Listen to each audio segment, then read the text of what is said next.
Oke, selamat datang kembali di channel Shiro 101. Saya doakan semoga kalian selalu dalam keadaan sehat. Di video kali ini, setelah sekian lama kita akan kembali ngelanjutin pembahasan alur cerita dari light novel Mahoka. Dan sekarang kita udah masuk ke pembahasan volume 25 part yang kedua. Namun seperti biasa, sebelum kita masuk ke inti video, kita akan sedikit mereview apa-apa aja yang udah terjadi di video volume 25 part ke-1 supaya ingatan kita itu bisa lebih fresh lagi. Nah, di video sebelumnya, kita semua udah tahu bahwa Tatsuya dan Miyuki itu udah diserang oleh Igor dengan sihir tingkat strategis Tuman Bomba. Dan lebih parahnya lagi, Tatsuya dan Miyuki itu diserang oleh sihir Tuman Bomba yang ternyata sudah diperkuat oleh dua Andrevna Sisters. Sehingga bisa dipastikan ledakan dari sihir Tuman Bomba yang menimpa Tatsuya dan Miyuki itu luar biasa dahsyat dan fatal. Akan tetapi, berkat aksi heroik Minami berhasil melindungi Tatsuya dan Miyuki tanpa membiarkan keduanya terluka sedikit pun. Sayangnya, karena ledakan yang harus ditahan oleh Minami itu terlampau dahsyat, alhasil Magic Calculation Area milik Minami mengalami overheat dan kini nyawa Minami benar-benar sedang dalam bahaya. Terus di video kemarin juga kita semua udah tahu bahwa Tatsuya itu sempat mengirimkan serangan balasan kepada Igor. Akan tetapi, karena saat itu Igor berlindung di balik Andrevna Sisters, Tatsuya pun jadi tidak bisa melancarkan serangan balik kepada Igor secara langsung. Ya, meskipun Tatsuya ini belum bisa ngelenyapin Igor, setidaknya Tatsuya telah berhasil melenyapkan dua orang Andrevna Sisters yang melindungi Igor tadi. Dengan begini, setelah Igor kehilangan dua orang Andrevna Sisters, Tatsuya yakin bahwa Igor sekalipun tidak akan melakukan serangan lagi dalam waktu dekat. Oke, untuk reviewnya kita cukupkan sekian dan sekarang kita akan langsung cus aja ke inti pembahasan dari video volume 25 part kedua ini. Beberapa saat setelah Tatsuya berhasil melenyapkan Andrevna Sisters, dikarenakan Tatsuya dan Miyuki itu sangat mengkhawatirkan keadaan Minami, mereka berdua segera bergegas mencari Minami untuk memastikan keadaannya. Mereka berdua sepenuhnya sadar bahwa Minami itu pasti sudah memaksakan dirinya sampai ke tingkat ekstrim hanya demi melindungi Tatsuya dan juga Miyuki. Dan benar saja, beberapa saat kemudian Tatsuya dan Miyuki menemukan sosok Minami sudah ada dalam keadaan pingsan dan wajah yang sangat pucat. Sontak, Tatsuya dan Miyuki pun benar-benar merasa sangat terpukul melihat keadaan Minami ini. Nah, tapi meskipun mereka berdua ini merasa sangat terpukul, mereka berdua tidak berlarut-larut dalam kesedihan mereka, dan Tatsuya dengan sigap langsung mencari solusi untuk menolong Minami. Nah, karena pada saat itu pikiran Tatsuya lagi benar-benar dipenuhi sama rasa khawatir, Tatsuya dengan nada bicara yang cukup kasar memerintahkan Pixie untuk menjelaskan keadaan Minami. Lalu Pixie kemudian memberitahu Tatsuya lewat telepati bahwa Minami itu sedang ada dalam keadaan kritis, di mana detak jantung Minami terus melemah dan suhu tubuhnya pun terus menurun. Pixie memperingatkan Tatsuya bahwa jika keadaan Minami ini terus dibiarkan begitu aja, kemungkinan besar Minami akan meninggal akibat kelelahan. Setelah mendengar penjelasan dari Pixie, Tatsuya kemudian menjulurkan tangan kirinya dan langsung memulai untuk mengaktifkan sihir Regrowth.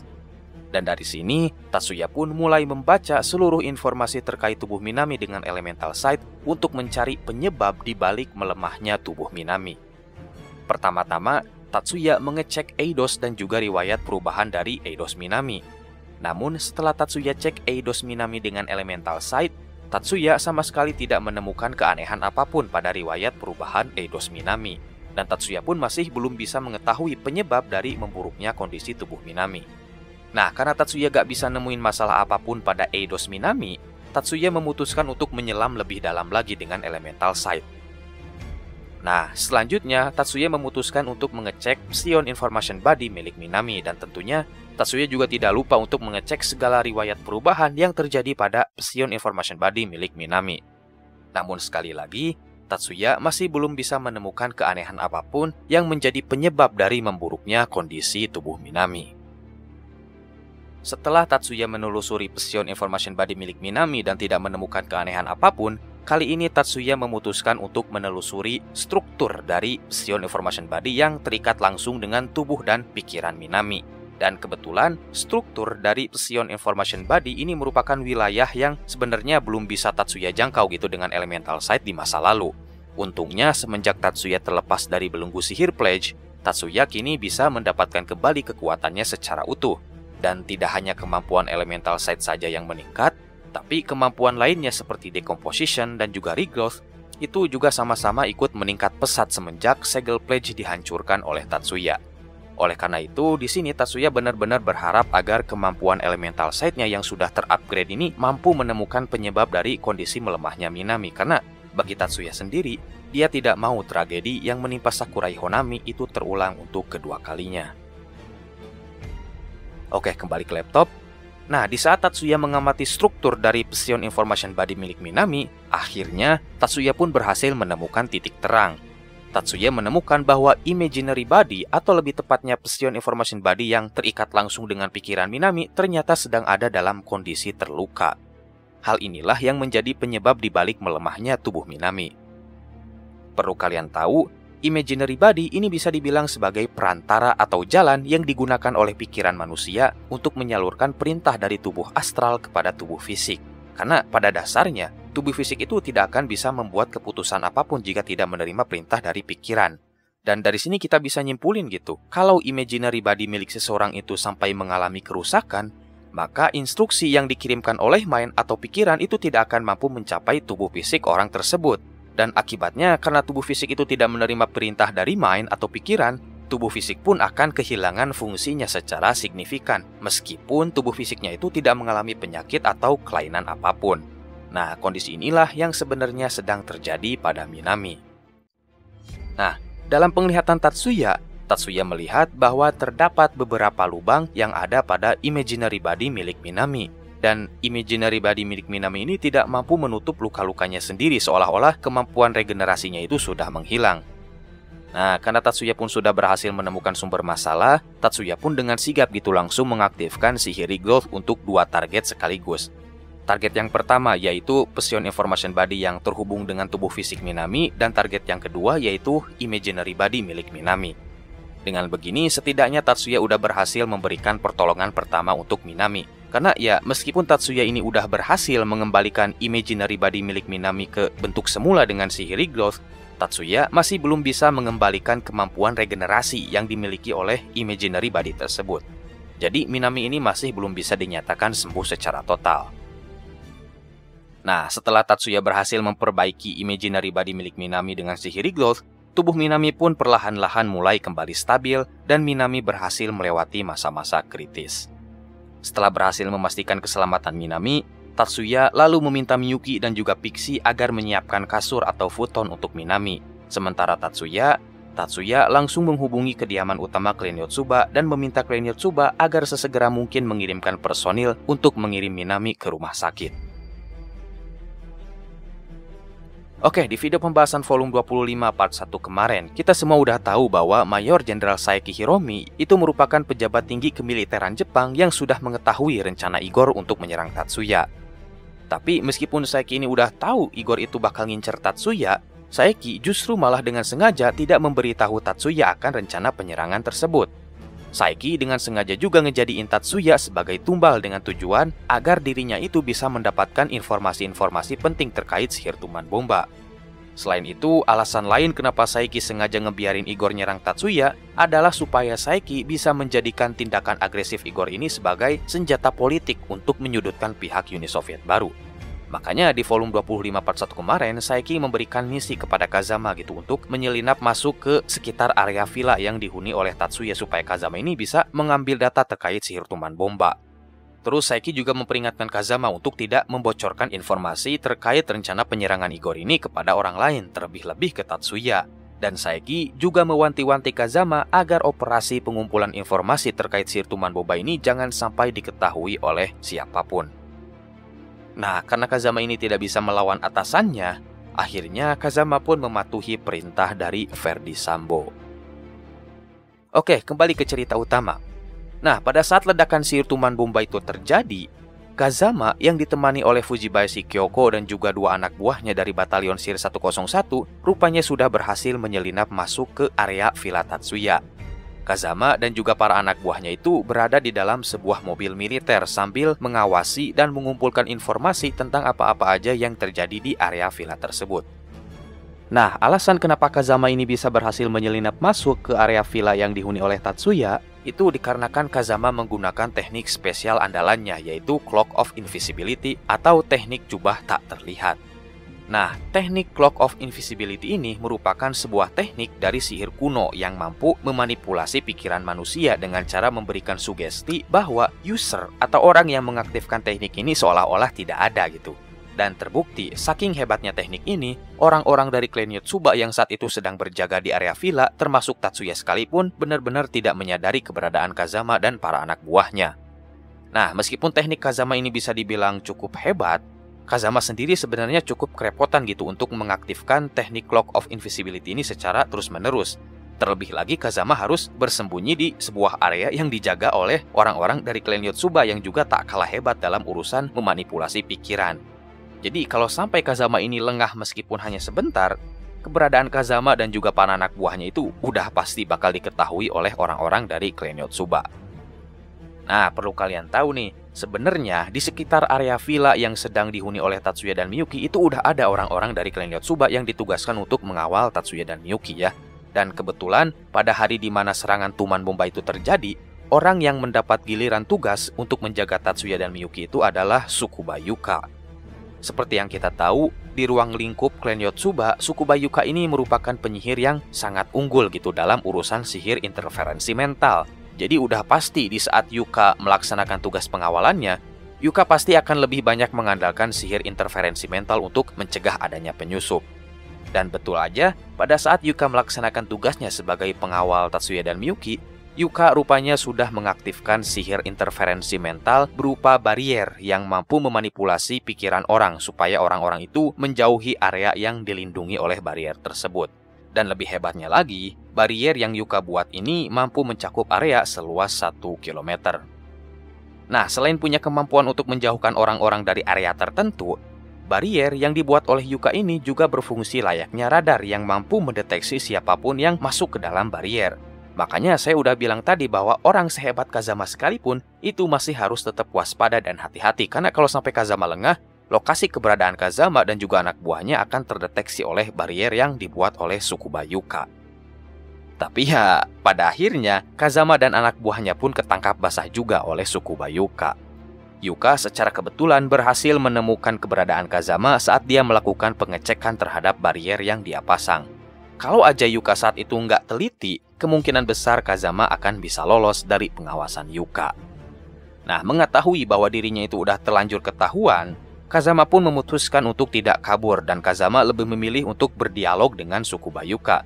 Karena ya, kalau Kazama maksain diri untuk kabur, justru itu bakal makin ngerugiin Kazama gitu, mengingat kalau dinilai dari siapa yang benar dan siapa yang salah, jelas Kazama ini ada di pihak yang salah. Karena Kazama udah secara sembunyi-sembunyi nyelonong atau masuk ke area yang berada di bawah pengawasan klan Yotsuba tanpa izin.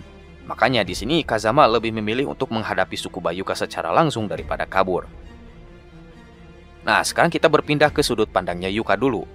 Sesaat sebelum Yuka mengetahui keberadaan Kazama, Yuka dan juga orang-orang dari klan Yotsuba saat itu sedang sibuk-sibuknya mengurus kerusakan akibat dari sihir tuman bomba ya.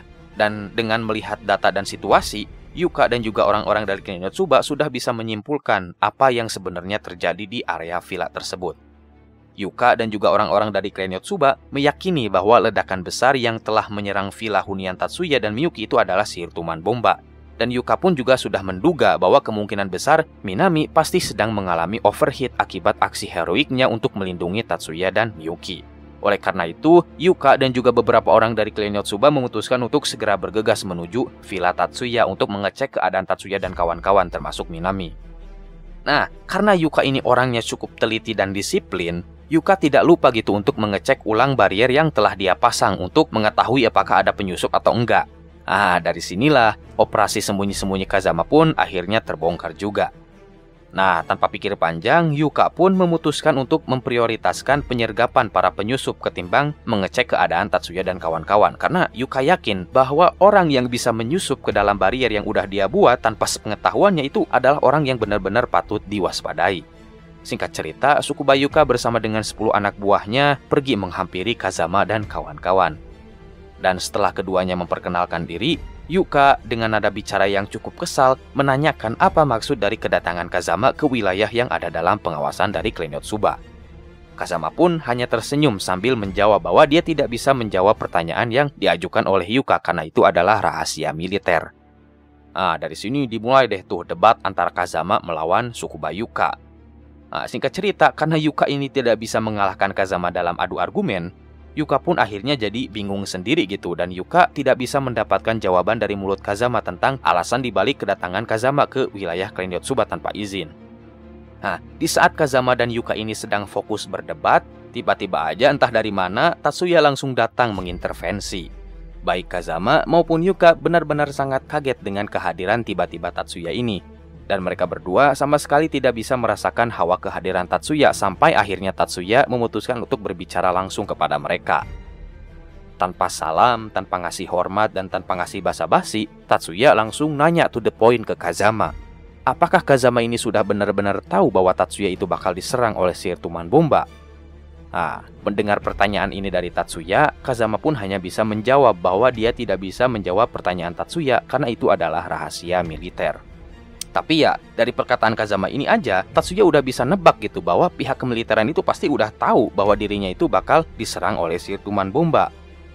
Nah, di sini Tatsuya benar-benar ngerasa kecewa gitu atas tindakan Kazama ini. Padahal bagi Tatsuya sendiri, Kazama ini adalah salah satu dari segelintir orang yang benar-benar Tatsuya hormati. Kalau aja Kazama ini mau memberitahu Tatsuya terkait rencana Igor, Tatsuya pasti bersedia untuk bekerja sama dengan Kazama dan pihak kemiliteran. Dan Tatsuya tentunya akan rela meskipun dia harus berperan sebagai tumbal dari sihir tuman bomba, asalkan Miyuki dan juga Minami itu tidak ikut terlibat. Nah, setelah itu, karena Tatsuya udah tahu bahwa Kazama itu pasti gak bakalan mau membeberkan fakta yang sebenarnya secara cuma-cuma, di sini Tatsuya pun memutuskan untuk memberitahu Kazama terkait informasi-informasi berharga di balik sihir tuman bomba, supaya nantinya Tatsuya bisa menerima imbalan setimpal berupa informasi dari Kazama. Nah, setelah itu, Tatsuya lalu membeberkan informasi terkait kronologi kejadian dan juga hal-hal yang berkaitan dengan sihir tuman bomba kepada Kazama dan juga Tsukuba Yuka.